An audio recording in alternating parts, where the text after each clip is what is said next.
I can preach without a tie and everything. It's not like it was in my, In your I like day. this new church. I don't have to do. Anyway. Be free. Yes. Be free. Be free, she says. Can you hear me all right? No, He's turning you up. pull the mic a little closer to you. I'm not holding that mic any closer. No, swing it to you. It's Jim. It's only that far from my mouth. Well, we need it. Now we can He's hear you. turning it up. that better? Yeah. Yes. I don't know, he's not talking. Testing, 1, 2. It's not me Still this being time. abused. What can I It's say? not me. Is that good? Yeah. No, It's about time. turn your Hey. hearing aid up. Turn my hearing. There you go. Turn your hearing up. You know what we're going to do? Let's do the Lord's Supper now. Okay. That way we can focus on where we need to go in the Scripture and leave on that note. So let me do a little explaining about this little cup. Pretend that I'm Ricky and you're Lucy. I got some explaining to do. There are two parts to this. Now you see there's a little clear one. That's the one you pull off to get to the wafer. Did everybody get Did everybody get one, by the way? Yes. Y'all got one? Because we'll get you one if we don't. Angie and Hey, you guys need some over there, right? Hang on.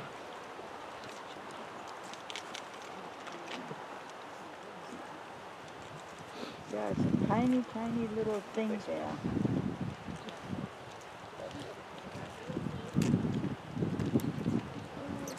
Okay.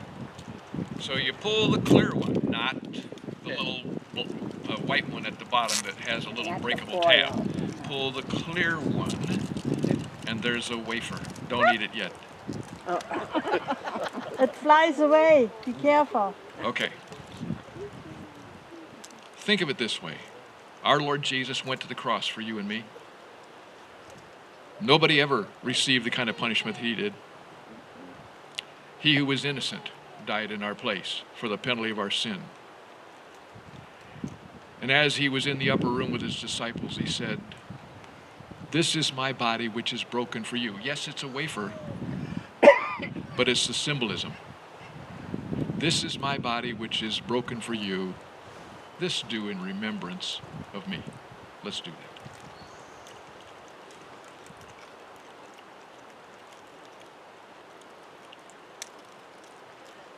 And in the same manner, he took the cup. Now you can peel off that other little tab and be careful that you don't get it all over you. there. You have to hold the tab down. If you don't want to, you don't have to pull the whole thing off. You can just leave it attached and then it's not floating around. This cup, he said, is the new covenant in my blood. This too we're to do in remembrance of him. But if it were not for this, there would be no removal of sin. There would be no cleansing of sin. So as you partake of this as well, do it with a prayer in your mind and your heart, saying, "Lord, thank you, thank you, thank you for the forgiveness that I have, the eternal forgiveness that I have in Jesus." Amen. Do it in remembrance of him.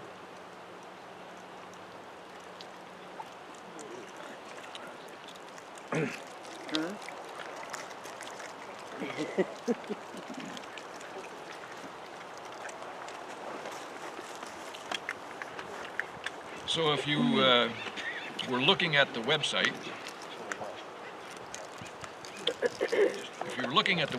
you know that the title of this message, even though it's not in the bulletin, how'd that happen, Sarah, when you It asked is me? in the bulletin. Where? Front. It's in the inside, top, under the date. Oh, there you go. He's been gone a while. I've been gone a while. You changed the format. What can I say? Sorry about that. Come back, it works. Okay. Did you get it? What Daniel would say to us and our governor, right? I know how some of you feel about it already, but that's besides the point. I'm going to let you know what the scripture says. I'm going to let you know what a man named Daniel would say to our governor.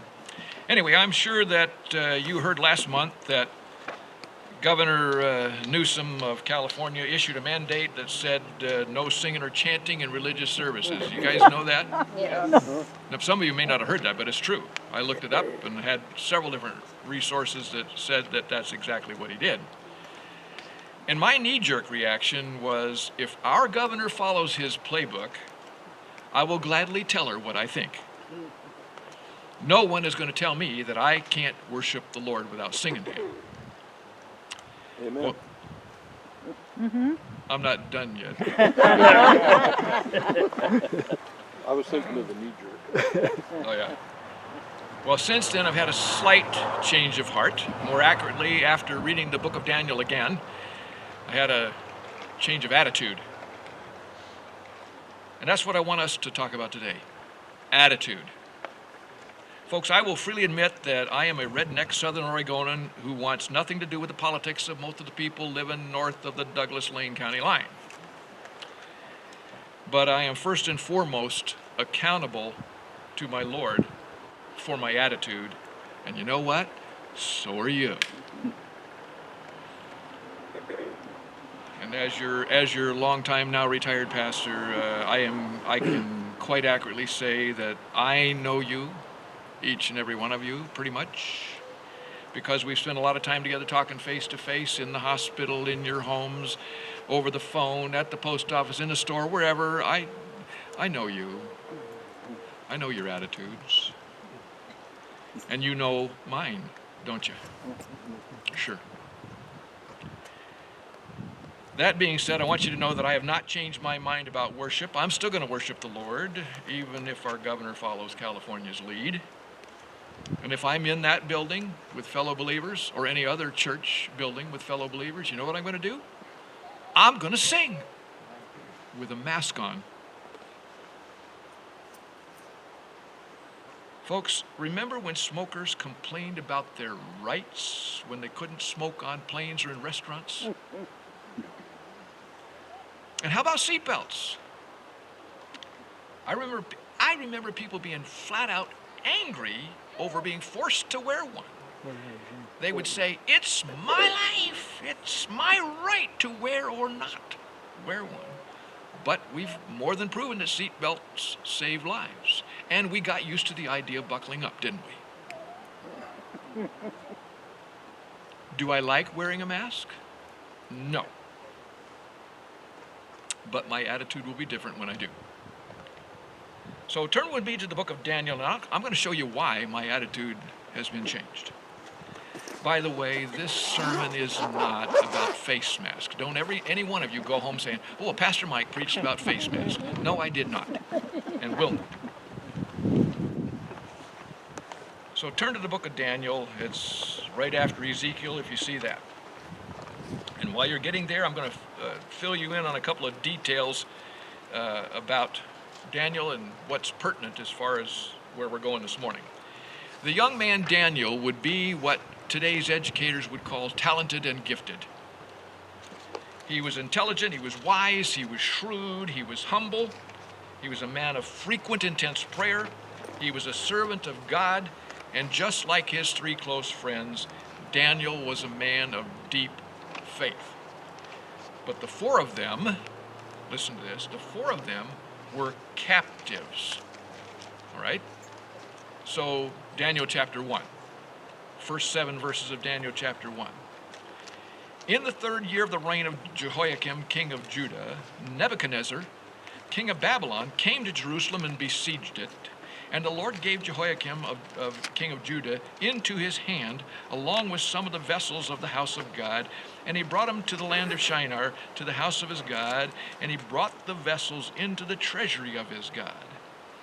Then the king ordered Ashpenaz, the chief of his officials, to bring in some of the sons of Israel, including some of the royal family and of the nobles, youths in whom was no defect, who were good-looking, showing intelligence in every branch of wisdom, endowed with understanding and discerning knowledge, and who had ability for serving in the king's court.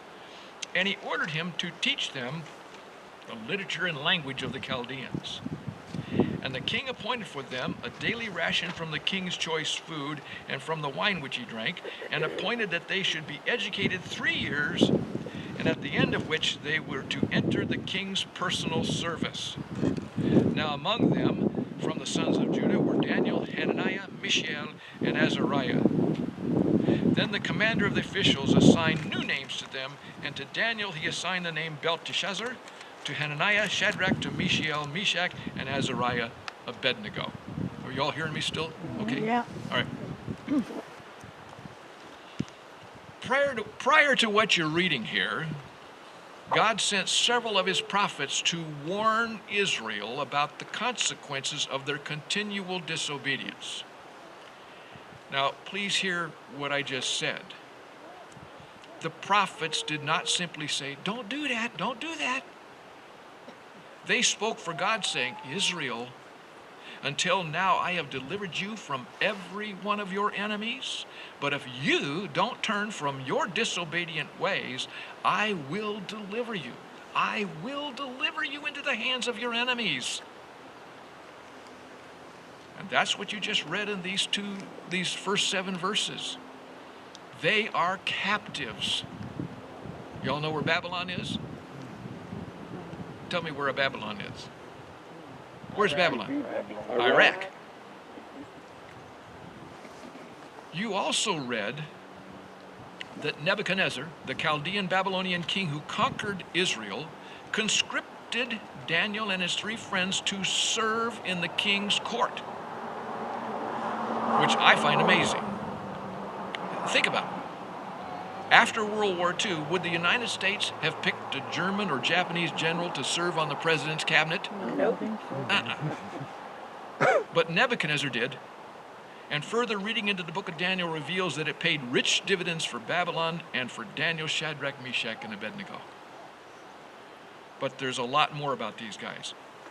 Look at verse 17. "And as for these 4 youths, God gave them knowledge and intelligence in every branch of literature and wisdom. Daniel even understood all kinds of visions and dreams." Verse 20. "And as for every matter of wisdom and understanding about which the king consulted them, he found them 10 times better than all the magicians and conjurers who were in all his realm." These 4 guys were sharp men, brilliant men, choice men, men who, by the way, listen, men who, by the way, could have led a rebellion, but did not, ever. Look at verse 21. "And Daniel continued until the 1st year of Cyrus the king." Daniel never fled Babylon, never tried, never even suggested it. Instead, he served 4 kings: Nebuchadnezzar, Belshazzar, Darius, and Cyrus. Now, what does that tell you about Daniel? That he was a man who trusted God's leadership and providence explicitly. That he was a faithful man, full of faith. That he was a servant of God long before he became a servant to these kings. That he knew that he and his entire nation were in Babylon by the deliberate design of God. And that knowledge is what affected Daniel's attitude in a positive way. And what about Daniel's 3 friends? What should we know about Shadrach, Meshach, and Abednego? Well, I'm sure you all recall that Nebuchadnezzar had a golden image, an idol, erected and commanded that everyone was to worship it. And if they didn't, they would be thrown into a blazing furnace. And you probably remember that Daniel's 3 friends refused to worship that image, refused to bow to it. Y'all remember Johnny Cash? They wouldn't bend, they wouldn't bow, they wouldn't burn, right? But it's the way they responded to Nebuchadnezzar that we need to see, because while some people think it was an in-your-face reply, it wasn't. They didn't have an attitude problem, and they didn't need an attitude adjustment. So let's turn to chapter 3.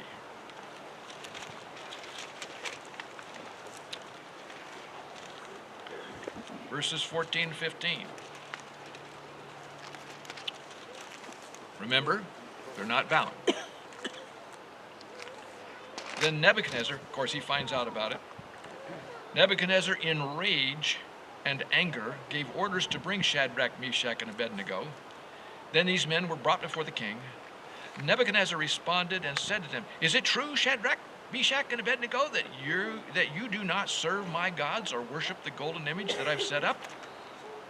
Is it true? Is what I've heard about you correct? That you'd rather die in the flames than worship my gods?" Verse 16. Shadrach, Meshach, and Abednego answered and said to the king, "Nebuchadnezzar, we don't need to give you an answer concerning this matter.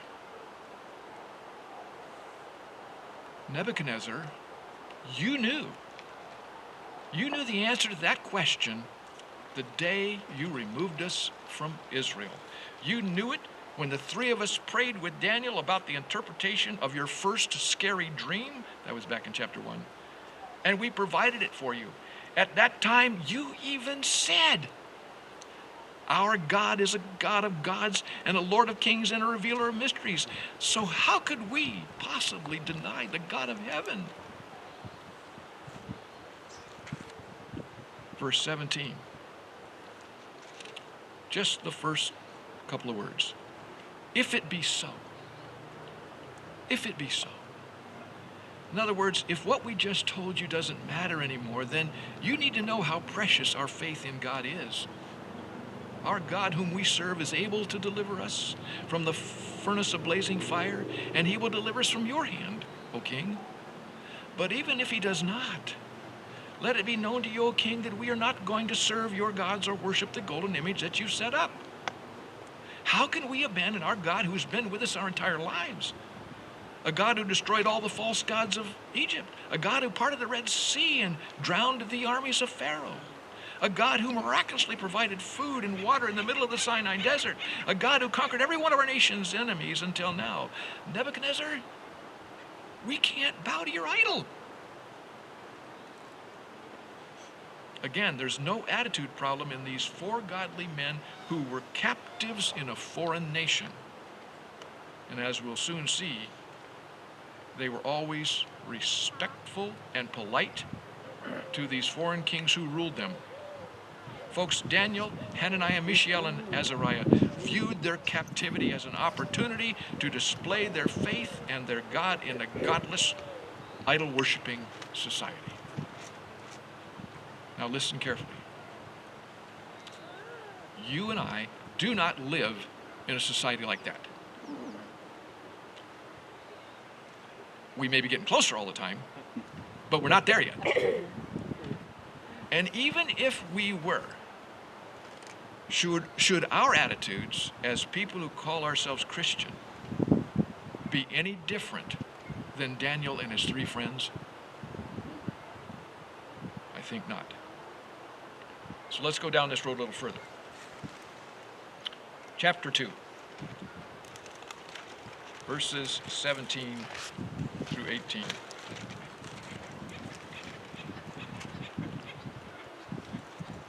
This is going back to the fiery furnace thing, right?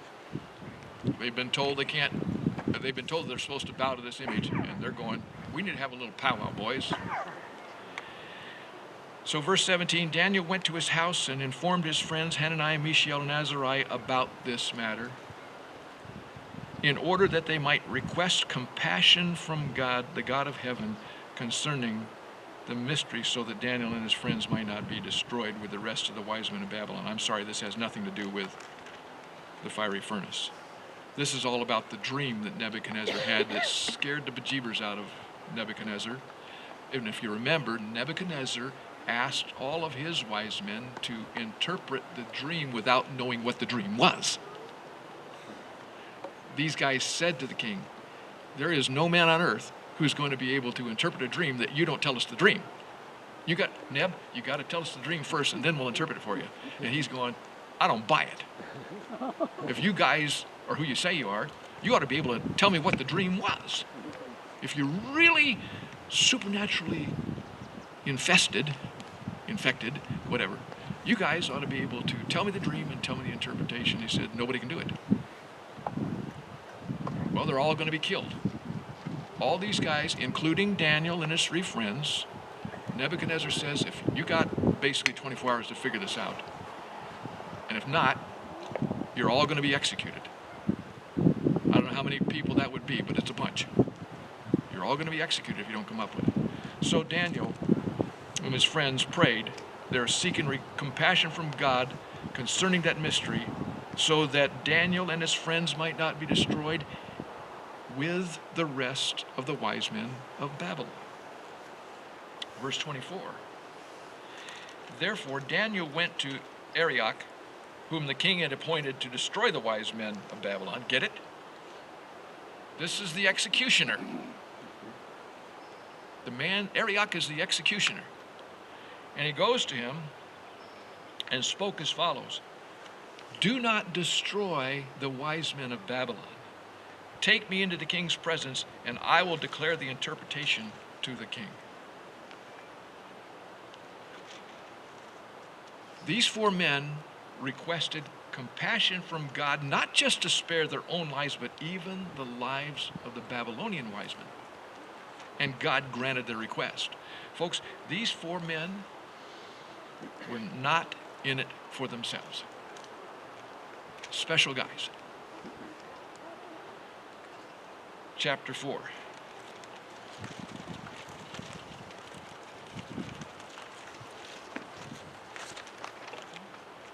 Verse 19. This is the guy who saw the handwriting on the wall, right? Belshazzar. You have Belteshazzar and Belshazzar. Who's Belteshazzar? Daniel. Thank you. Just want to make sure you're all with it. Belshazzar's the king. He is the second king. Nebuchadnezzar is dead. He's passed on, and this is the guy who took his place. Poor guy. This guy sees this handwriting on the wall, and it says his knees became like water. Scared the living daylights out of him. Verse 19, then Daniel, whose name is Belteshazzar, was appalled for a while as his thoughts alarmed him. He's the one who heard this dream, and it scared the dickens out of Daniel. What's happening here? The king responded and said, Belteshazzar, do not let the dream or its interpretation alarm you. And Belteshazzar, Daniel answers and says, my lord, if only the dream applied to those who hate you and its interpretation to your adversaries. Get it? I'm sorry, I did say Belshazzar, yeah. You know what? This is still Nebuchadnezzar. Find a new pastor. He's not with it, is he? So anyway, it's still Nebuchadnezzar. No. I'm sorry. I was right the first time. We have just moved in this to the other guy. I was just looking at some of the other notes over here going, wait a minute, this is Nebuchadnezzar. And then, no, it's not Nebuchadnezzar. It's the guy I said it was. I'll get it right in a minute.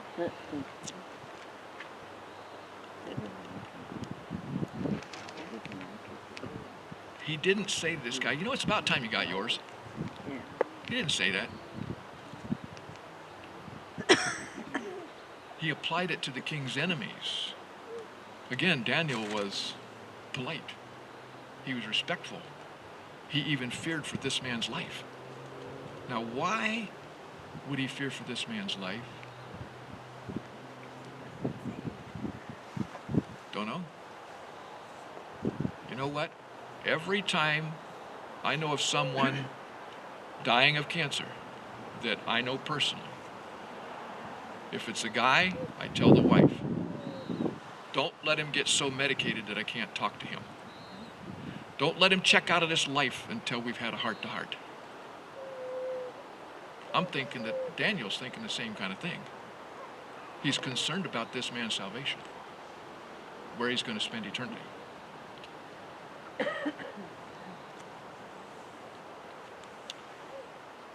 course, Belshazzar has a feast and all that other stuff. That begins to happen. Chapter 5, this is where the guy sees the handwriting on the wall. He's scared to death. And now that I'm looking at it, I think it was right the second time. Now it's the third time. But anyway, Nebuchadnezzar was the one in the other chapter. But this is a guy that sees the handwriting on the wall. And he says to Daniel in chapter 5, verse 16. Chapter 5, verse 16. Belshazzar says, "But I personally have heard about you that you are able to give interpretations and solve difficult problems. Now, if you're able to read the inscription and make its interpretation known to me, you will be clothed with purple and wear a necklace of gold around your neck, and you will have authority as the third ruler in the kingdom." Then Daniel answered and said before the king, "Keep your gifts for yourself, or give your rewards to someone else. However, I will read the inscription to the king and make the interpretation known to him." Belshazzar, I don't need the fame, I don't need the rewards. I only want to honor my Lord. So I'll interpret the handwriting on the wall with no strings attached. Daniel, just as unselfish as they come. Let's look at another one, Darius, chapter 6. Verse 1, it seemed good to Darius to appoint 120 satraps over the kingdom, that they would be in charge of the whole kingdom, and over them 3 commissioners. Okay, you got 120 guys that are going to be governors, kind of, sort of, with 3 commissioners over the 120. Daniel's one of them. That these satraps might be accountable to them, and that the king might not suffer loss. Then this Daniel began distinguishing himself among the commissioners and satraps because he possessed an extraordinary spirit, and the king planned to appoint him over the entire kingdom. Then the commissioners and satraps began trying to find a ground of accusation against Daniel in regard to government affairs. They don't want to be under this guy. But they couldn't find. They could find no ground of accusation or evidence of corruption, inasmuch as he was faithful, and no negligence or corruption was to be found in him. Then these men said, "We will not find any ground of accusation against us, Daniel, unless we find it against him with regard to the law of his God." Any leadership position that Daniel was placed, there was never a hint of negligence or corruption in him. And we all know that these evil men succeeded in manipulating the situation so that Daniel would be arrested and thrown to the lions. But notice what Daniel said to King Darius when Darius came to the lion's den and asked if Daniel was still alive the next day. What did he say? "O king, live forever." We'll get into that in a second. "O king, live forever." Live forever. He didn't say, "I'm still alive, no thanks to you." Yeah. He didn't say that. He said, "O king, live forever." O king, an unbeliever. "O king, live forever." And now you know what Daniel would say to our governor, don't you? I know that for some of you that might just sting a little, because you probably signed a petition to recall her. But you can still be polite and respectful. Right? Right.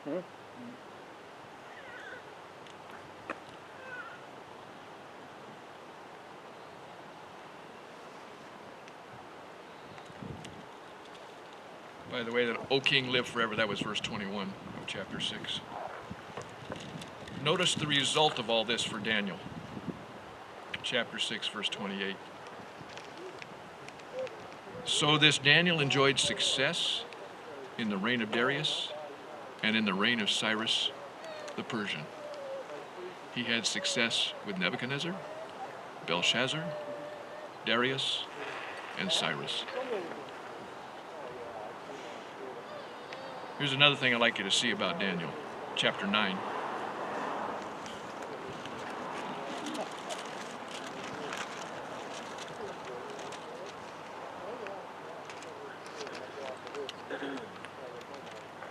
Verses 4 through 6.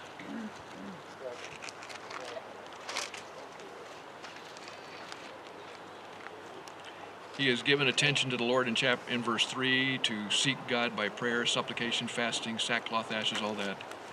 Verse 4, and I prayed to the Lord my God and confessed and said, alas, O Lord, the great and awesome God who keeps his covenant and loving kindness for those who love him and keep his commandments, we have sinned, committed iniquity, acted wickedly, and rebelled, even turning aside from thy commandments and ordinances.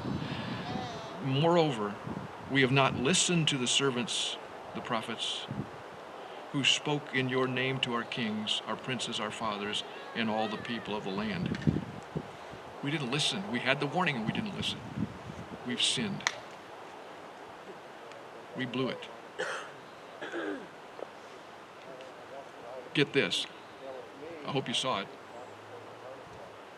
None of what Daniel prayed applied to him. Did you see that? Not one thing that Daniel prayed applied to him. Daniel loved God. He loved the commandments. He kept them. He listened to the prophets who spoke for God, but still Daniel confessed the sins of his countrymen as if he was doing it with them. Every one of us remembers 2 Chronicles 7:14. I'll bet you. If my people who are called by my name will humble themselves and pray, confess their sins, confess their sins, then I'll hear from heaven and I'll heal their land. Y'all remember that, right? Who's got to do the praying? We. Us. Believers. Not the people who don't believe. You and I. And Daniel did. He confessed the sins of his countrymen as if he was doing it when he never did. Look at verse 7. Righteousness belongs to thee, O Lord, but to us open shame. Verse 8. Open shame belongs to us, O Lord. Verse 13. As it's written in the law of Moses, all this calamity, he's talking, he's praying. All this calamity has come on us, yet we have not sought the favor of the Lord our God. Wow. Daniel says, we haven't prayed like this. We haven't even sought your favor. Here we are captives and we haven't even sought your favor. Verse 18. O my God, incline thine ear and hear. Open thine eyes and see our desolations in the city which is called by thy name. For we are not presenting our supplications before thee on account of any merits of our own, but on account of thy great compassion. Now that, my friends, is a prayer of humility. That whole chapter is a prayer of humility. We are guilty, Lord. We are at fault. We admit it. We don't deserve your help. There's nothing in us that warrants it. But please have compassion on us. Then in chapter 10, Daniel had another prophetic dream. This one occurred during the reign of Cyrus, the fourth king of Israel, the fourth king he served. And so overpowering was this dream that Daniel was left with no strength and no color in his skin. But an angel came to comfort him. Notice how the angel refers to Daniel. Verse 11. And he said to me, O Daniel, man of high esteem, understand the words that I'm about to tell you, and stand upright, for I have now been sent to you. And when when he had spoken this word to me, I stood up trembling. O Daniel, man of high esteem.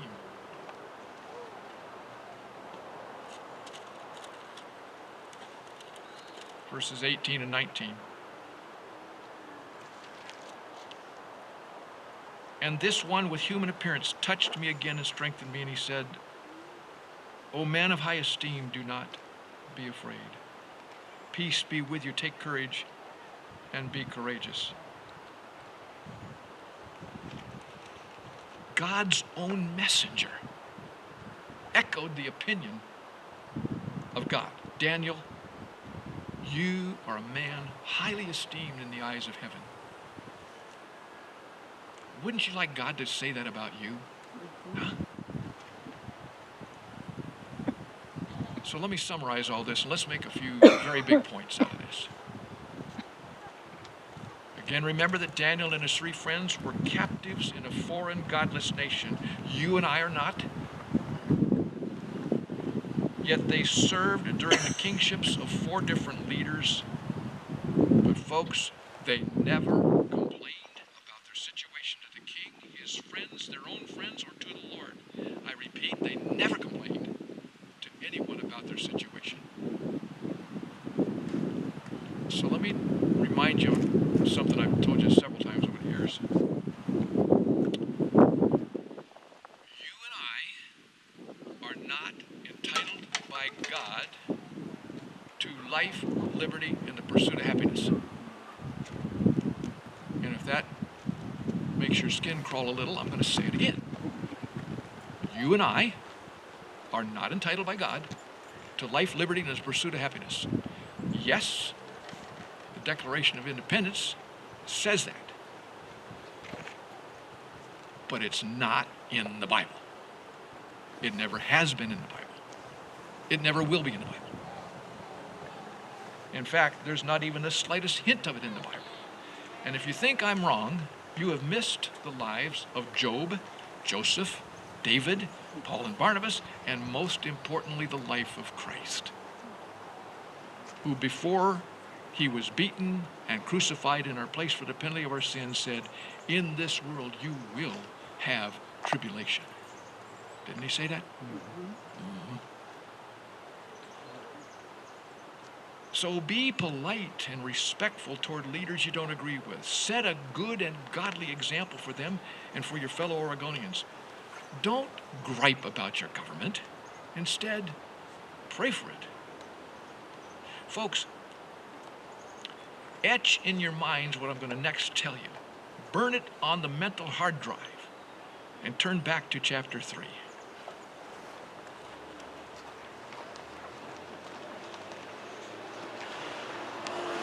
Verse 28, 29.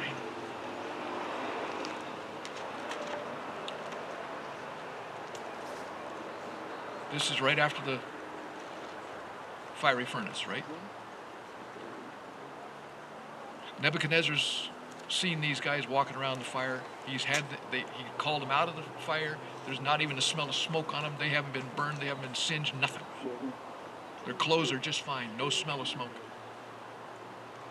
Nebuchadnezzar says, verse 29, chapter 3, therefore I make a decree that any people, nation, or tongue that speaks anything offensive against the God of Shadrach, Meshach, and Abednego be torn limb from limb, and their houses reduced to a rubbish heap, inasmuch as there is no other God who is able to deliver in this way.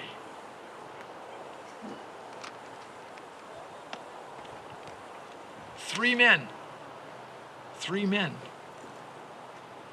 succeeded in changing the mind of the king and the law of the land. Just 3 guys. Chapter 6.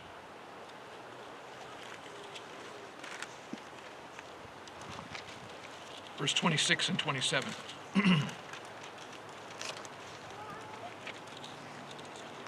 Darius, lion's den.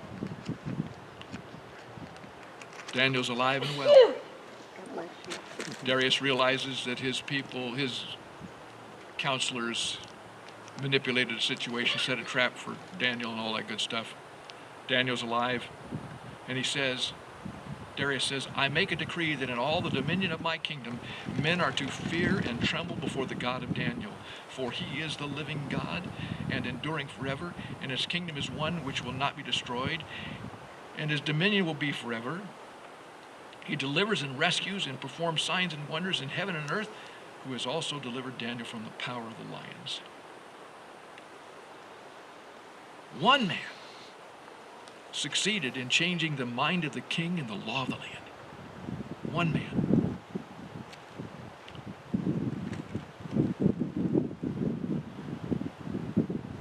So, don't gripe about your government. Don't gripe about your government. Instead, pray for it. And when you're doing it, confess the sins of your fellow Americans and your own. Be like Daniel. And next, I'll step out on thin ice. I don't care. Drop the attitude about masks if it applies to you. And I'm going to tell you, I will admit right up front, I had a nasty attitude about masks at first. It took Daniel to break me of it. Folks, they're not asking us to worship idols. They're not telling us we can't pray, worship, or sing. They're not telling us that we can't go to town. They're simply saying, let's slow this virus down and wear a mask when we're mixing with others in public. Listen, God will never say about me or you, I love that man, he's a proud redneck. God isn't going to say that. He's not going to say, what a guy, he stood his ground against Kate Brown. He's not going to say that. He's not going to say, look at him defend his rights. No. But I would sure like him to put his hand on my shoulder, like he did with Daniel, and say, you, my friend, are a man highly esteemed here in heaven. Let's pray.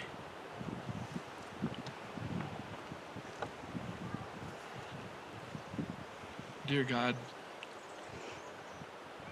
to us Americans, as Daniel said, belongs open shame because we've neglected your precepts while exalting godlessness.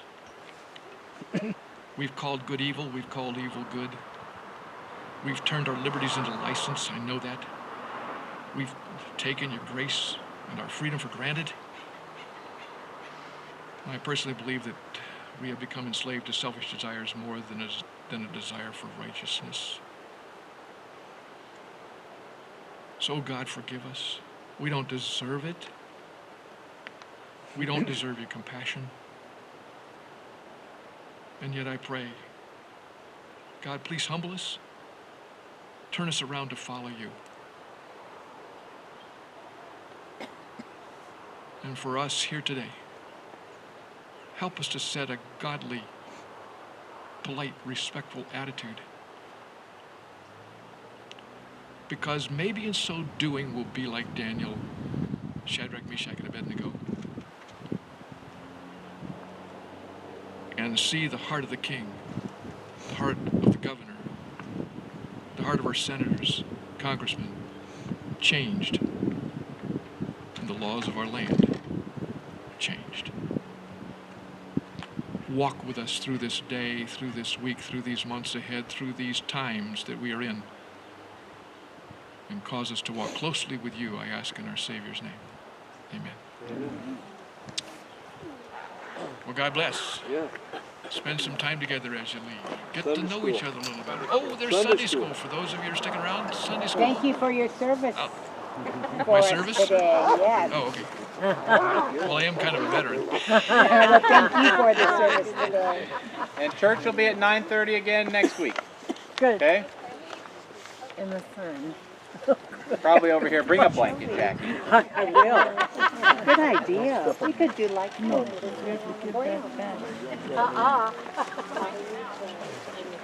Pastor Mike, you know, in my eyes,